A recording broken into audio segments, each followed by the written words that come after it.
Welcome to another episode of Amped Cast, where we connect you with the artists behind the decks of the music that you hear. And today we have a very special guest. We have Shadowstar, aka Dylan, who you just saw on the podcast a couple weeks back. And he shared his story of getting onto deadmau5's label, as well as the importance of community. And now we are with him post-show to talk about his experiences with that and see what's coming up next for him around the corner. So welcome again, Dylan. It's so good to have you back in the studio here. And shout out to Pouch 6 for this incredible studio that we're using today.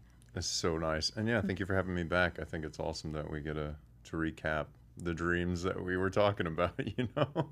100%. Because I remember it was just, we actually didn't even know if you had the show yet. You were still in that period. How did you feel that moment you got notified that you got the gig? Yeah, so it's kind of like bizarre because I ended up playing Seismic before, right? Mm-hmm. And that took away like all the nervousness. It was Okay. like, okay, cool. You know, patio show at the Concourse, feel pretty good, got my feet wet.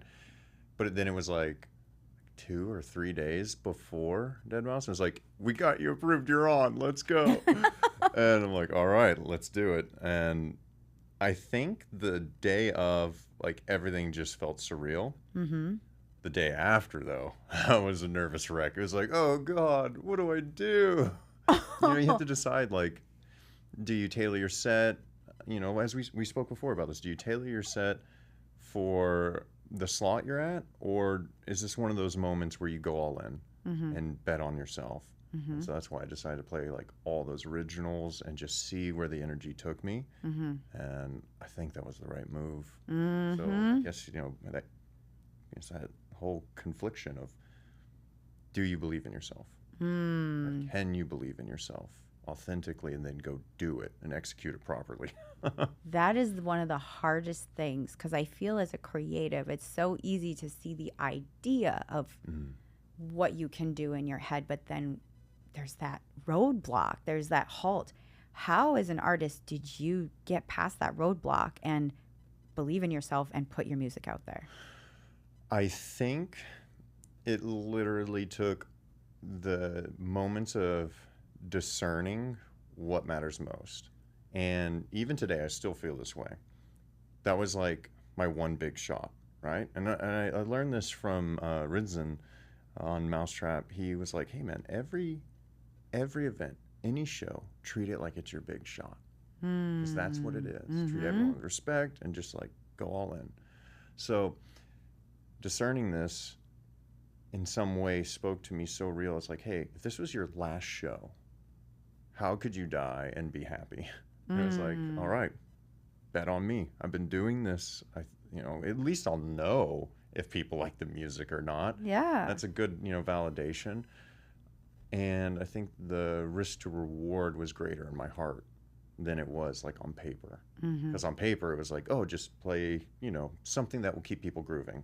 And by the time I walked onto the stage after Alec had like opened up the whole event perfectly, he was like, hey man, figured this would be more your style. Hope this song is good. And he's like, man, there's some energy in this crowd tonight. Hope the BPM is okay. So I pull up my first track and I'm like, check out my BPM. They were like perfectly aligned. Yes! We're like, let's go.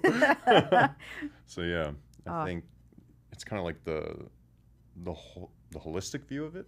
Yeah. You said something really that touched my heart, and I think will touch the hearts of many listening, is it's that live like you were dying moment. Like, this is how you took that as an opportunity to just be like all in, and it paid off. I mean, that set, like that crowd, it was like a headliner set. Like you brought the energy and you brought your authenticity and showcased your music, and it rocked it. So yeah, I appreciate you saying that. It's kind of strange because like when I'm playing, there's no way for me to like pull myself out from like this state of being hypnotized or mesmerized by like the flow and just being in it.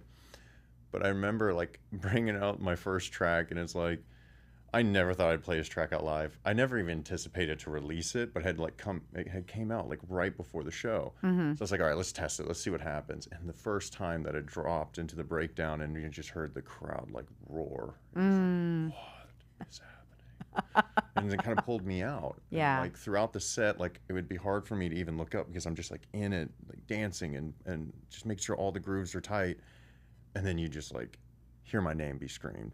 See my friends in the crowd or my mom up right on the rail, you know. Yes, I love your like, mama. What?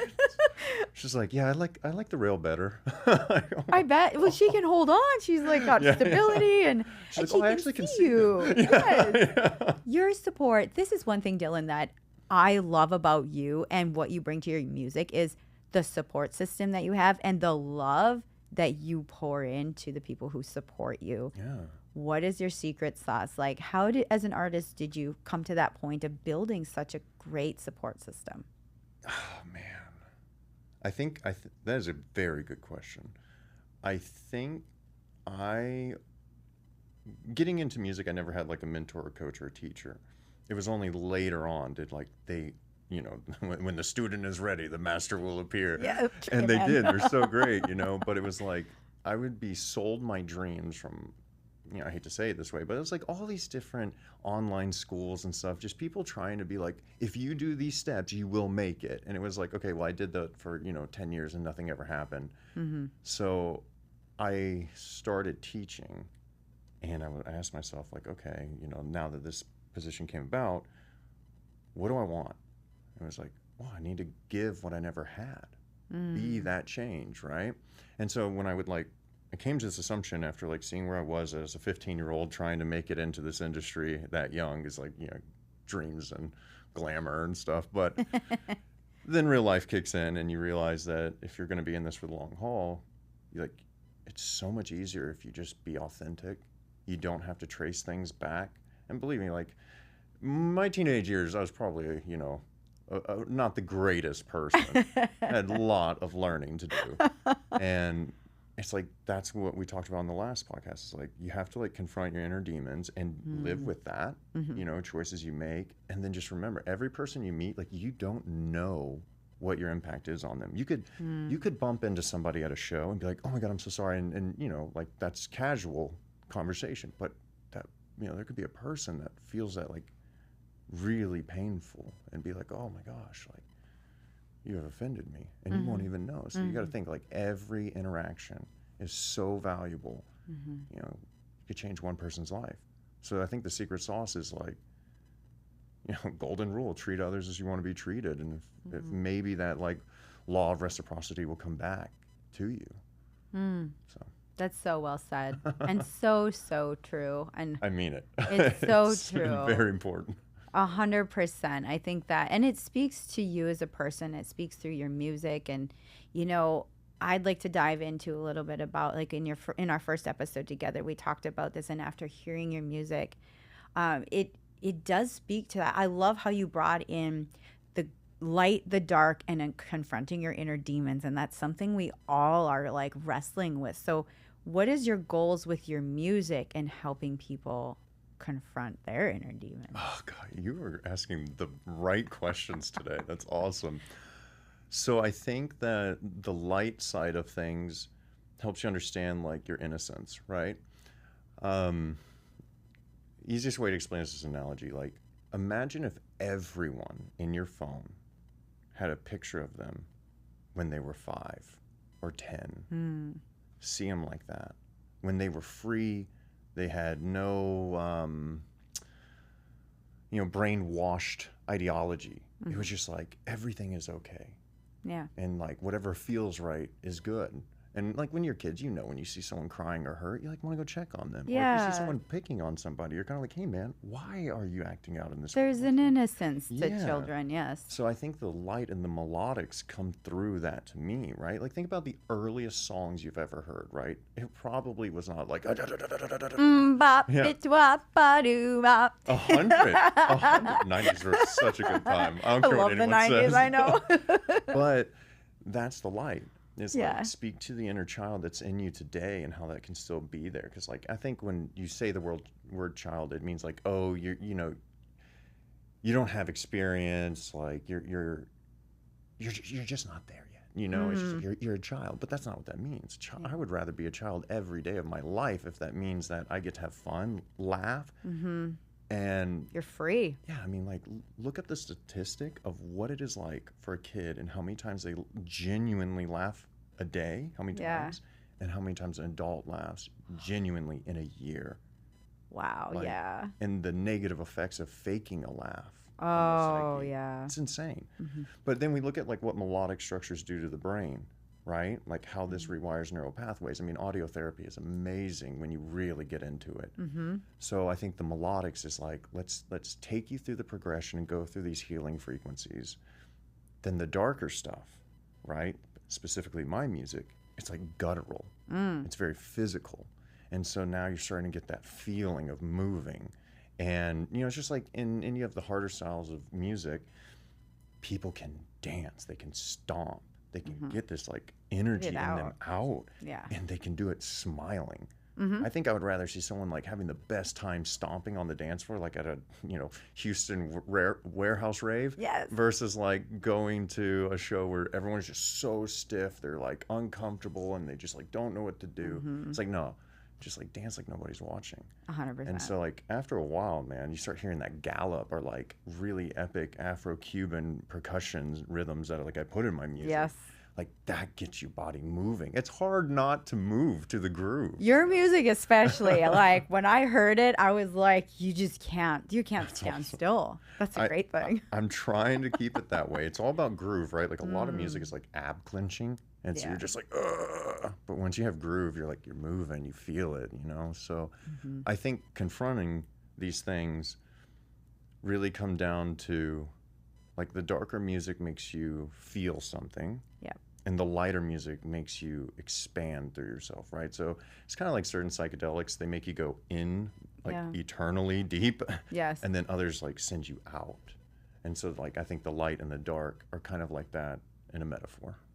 It's crazy you said psychedelics because that's exactly the word that came to mind for me too. It's like that deepness with the expansion. Yeah. Yes. Yeah. Yeah. I mean, my dad used to tell me, he's like, Dill, you're going to have to learn how to trip without the trip. And I'm like, Dad, I don't even know what that means. He's like, you're going to have to go so far inside yourself that you finally can come out. Yes. I was like, whoa, that's deep. So, yeah. That's some Winhoff breath work there. Oh, yeah. Oh, yeah. Let's go 4 rounds. Let's go 4 rounds to your Winhoff to your music. Oh, my gosh. That would be an experience. If anyone does this, please let me know. Great experiment. Yes, share in the DMs on our Instagram. Challenge accepted. Challenge. the Shadowstar challenge. Yeah, Oh, if you could make it, let me know. Oh, and so then that third part of like that inner demons and confronting that. How was that experience? Well, Like, I think it's twofold, right? So I'm on stage, I'm like elevated above people, and I'm watching them, and I'm like, here's my music. I'm here to tell you something, right? I'm also there to receive something. And being elevated above people is like totally weird to me. It just is. Like, I normally like to like sit on the floor and like look up at people and like talk to them. yeah. And like whenever I'm standing, like someone's sitting down, it just feels so weird. It's just something in me. And it's not like anything negative, but it could build ego issues around that. So whatever it is, I guess I'm just used to like what we're doing right now, just like right here, you know? So there's like imposter syndrome for a while, you know, like what actually cures imposter syndrome? And I think when you're trying to confront inner demons, it's like, who was I? Who am I? Who will I become? You know, I still to this day, people are going to come up to me and be like, hey, don't forget us little people at the bottom. And I sit there and go, do you think I'm up there? Where can you show me where up there is? Because I am right here. Yes. You know? Yeah. And it's like anyone who has been on my journey with me for even 10 years, if I'm so lucky to have those people, it's like, how could I ever forget all they did? You know, we were talking about your task cam just real quick. It's like, I was going out on the road to drive 18 wheels around the country. It's like going all in on music, but I'll have to be doing it mobile. Yes. Didn't have a computer, nothing. And a really good friend of mine, or a couple who are good friends of mine and Mitzi's, literally gave me a MacBook and was like, pay me what you can when you can. And that's what started everything into my teaching career too. Mm-hmm. So it was just like, how do you make up for that? So it's like confronting that you are worthy of your own success and your own creativity, while also remembering and balancing all the failures where you fell short, and like embracing that. Mm-hmm. So like the darker music, it's like to like pierce through you, like penetrate. Mm-hmm. And then the lighter music is to let you expand, you know? Yeah, that is so true. And it is like, we think about those humbling moments that, you know, are so crucial, because if it just was, yeah. And the music was just, you were just on the stage on top of the world, 10,000 people in the crowd. What's the fun in that? If it's like, if without that grit and that the dark times and the hard times and the times where like you are not sure if you can keep going, and Mitzi's there like, yo, you gotta keep going, because she is an awesome wife, by the way. I love she was her. Like, you better play your originals. I like, know, okay. Right? I always panic think attack of averted. I'm always like, I know Mitzi's there, just like encouraging you. So always. It's so important to like remember that, as you know, it makes those moments of success more. I think they're special. You savor them because you're like, I've been through shit. Yeah, it's sweeter. It's sweeter. Yeah. It's sweeter. There's a grace to it, you know. It's like the lubrication of life. I like that. Yeah. You don't want all that friction. You want some things to just naturally happen. Mm-hmm. Like it's like a hero's journey at this point. Whether anyone else wants to see that or not, that's fine. For me personally, it's like, here's this kid who wanted to be like the student apprentice of deadmau5, you know, took the master class, tried to figure it all out, and then like somehow of random circumstances and like the social community, like supporting, bringing you out. Yeah. You know, next thing you know, there you are. There you are. And it's like that song of his, So There I Was. I probably listened to that song a million times, and it always like put me where I want to be. Mm-hmm. So there I was. That is a cool full circle to that experience, because not only like you had the courage to submit that track, your original track, got on the label, to opening for him here in Austin, to the experience of slaying that show. Like slaying. I'll let you say that. I'm still remembering it. It's probably, what's it like? Yeah, what's it like as an artist, like that moment when this is like your biggest moment to date, and then you're in the experience, and then after, what does it feel like? This is a great question, because I think you could do a whole interview on this, but it's like the moment you break through, right? Everyone thinks you've already made it, but you know the truth. Mm-hmm. You for sure know the truth. And in the moment when I was playing my last song, which I purposely picked this song so that Andrew could come in on it and then take off. Mm-hmm. You know, it was like this etiquette, and it was like, okay, I did my thing, now prepare for the next. Yeah. And so when I got off stage, you know, run over to Mitzi, get a hug and kiss, and then like walk out into the crowd and completely be assimilated as the general admission.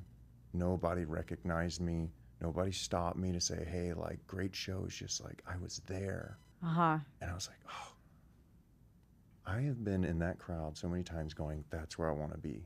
Uh-huh. So then I'm on stage and I see all these people and like hearing the roars and stuff that happens in, you know, the valleys and the mountains of the set, and then being able to like step off for a minute, see the next guy go on, and watch all that energy build up and just like be a part of that again. Yeah.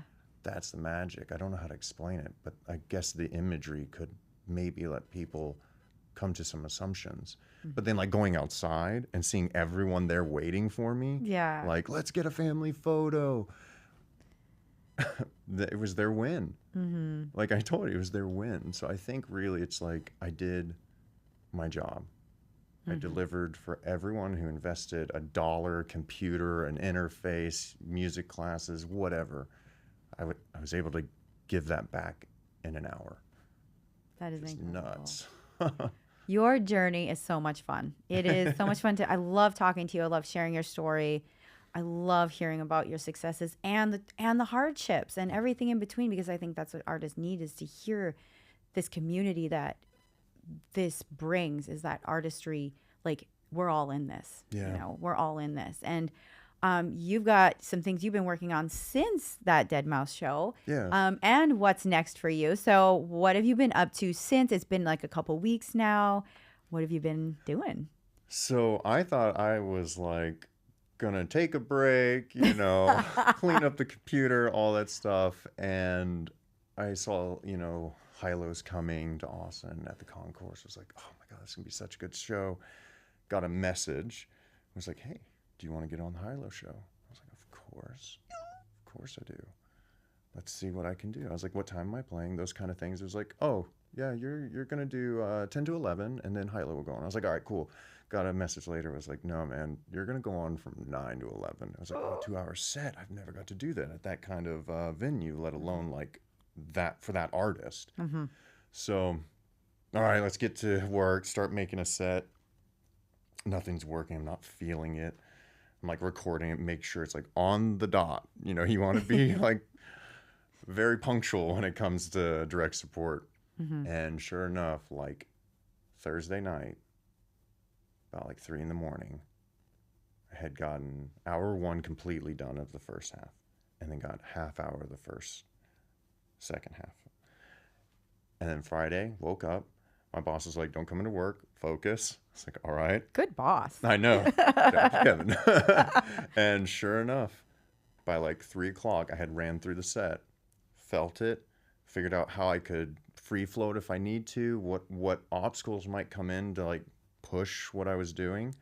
And sure enough, everything worked out. And I just felt super confident. No anxiety, no fear. It's like once you dispel that fear, it's never there again. Yeah. You know, it's okay to be scared, but fear's different, you know? Yes, I agree. So that was the thing for me right after all of that. And then end up, you know, showing up to play the set. And it was so surreal walking back on this like full circle moment where I'm like, the book is closed. I don't know what's coming next. A friend of mine was like, so what's happening next? I was like, I don't know, man. This could be my last show. He's like, texts me on Friday. He's like, proceeds to get like this headlining booking. That's amazing with Hilo. Like, you know, like get booked with like an amazing headliner. That's what I meant to say. But anywho, so I go up there. Nobody's in there yet. It's just the staff, right? These like really cool blue lights are hitting the ground, and like for most people, they missed what I did to open the set. But it's like how I used to make my sets when I was a kid. Spoken word, real powerful, like psychological stuff, spiritual stuff, you know, and then right into a Joseph Ray track that just like totally got like goosebumps all over my body. I was like, tonight's going to be a good night. Oh, yeah. That is powerful. Yeah, I can't wait to put that set online because then people will hear it, you know, and be Definitely. like, that's what he did to open this? And it's like, yeah, for me and then for like my guests that were there. So good. I was going to ask if you recorded it. So yeah, it's one of these things where like you almost always have to record your sets now because you don't want to miss that.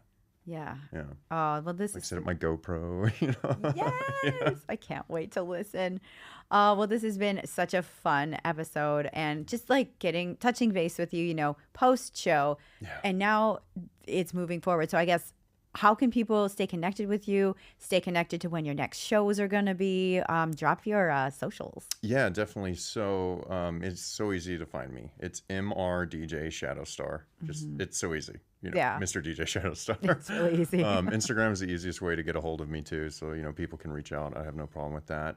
And for sure, the next show for people that are in Austin, granted, when this comes out, hopefully it'll be like in line time. We're doing What's on My Mind radio show, which is like a boiler room style, but it'll be open air. Yes. So shout out to No Light Things for like putting this on for us. It's like a community kind of event, if you will, in my mind. So like, let's get together, let's jam, let's have a good time. And I think that will be another way for people to meet me and communicate. Definitely. I'm so excited for that show. Yes. That's going to be, coming up June 8th at the venue, and you're on part of the set. I'm so excited to it'll be see you so there. good. Well, thank you so much, Dylan. It's been such a joy to have you on AmpedCast today, as usual. Thank you for all you've been doing. I know I've said it before, I'll say it again. Everyone that you bring into your fold and help them give a platform for them to share their message and get the support they need is most needed. So thank you. Thank you so much. Yeah. Join us on June 8th for a Boiler Room set featuring an amazing group of artists here from Austin, including Shadowstar, Tone Deaf, Dance Star. We got a lot of stars going on for this show. It's going to be great. 45 a.m. and Steve Farrell. It's going to be a great night. Boiler Room set at the venue on June 8th. Information at amplifyedm.com/events.